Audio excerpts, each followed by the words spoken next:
Assalamualaikum warahmatullahi wabarakatuh. Kita bertemu lagi di pelajaran farmakognose untuk kelas 11 ya, setelah PTS. Jadi ini adalah pertemuan kedua kita setelah PTS. Nah, jadi kemarin telah kita bahas sebelumnya bahwa kali ini kita akan masuk pembelajaran mengenai amilum. Nah, minggu kemarin sudah dibahas mengenai definisi amilum. Kemudian ada juga tugas untuk mencari contoh dari amilum. Nah, jadi hari ini kita akan mempelajari 3 bagian.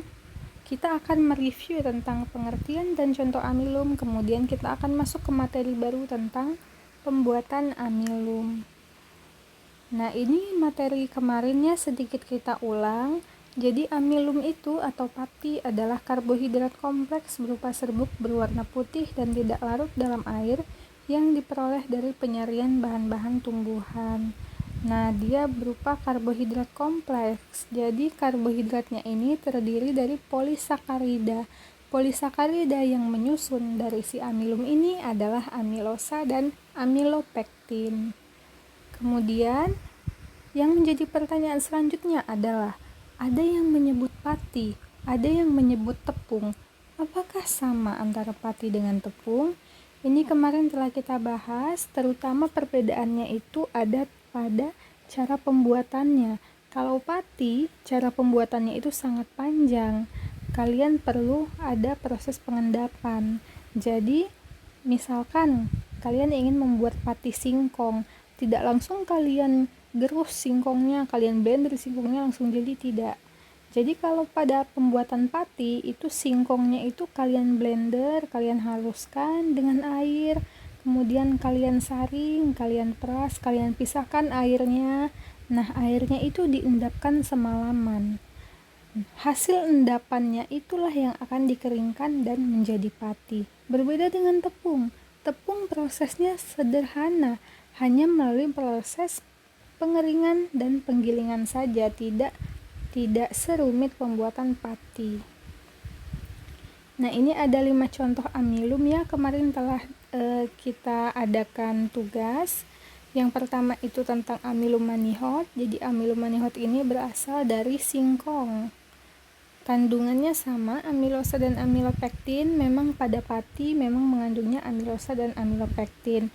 Dan secara umum, pati ini biasanya digunakan sebagai zat tambahan untuk sediaan obat, terutama pada pembuatan tablet. Itu biasanya sering digunakan amilum. Jadi untuk singkong ini yang diperoleh adalah bagian umbi akarnya.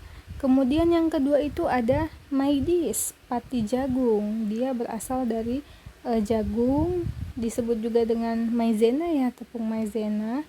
Nah, ini sama untuk zat berkhasiat dan kegunaannya. Bedanya adalah jika pada singkong itu yang diambil bagian umbinya, pada pati jagung ini diperoleh dari biji yang telah masak.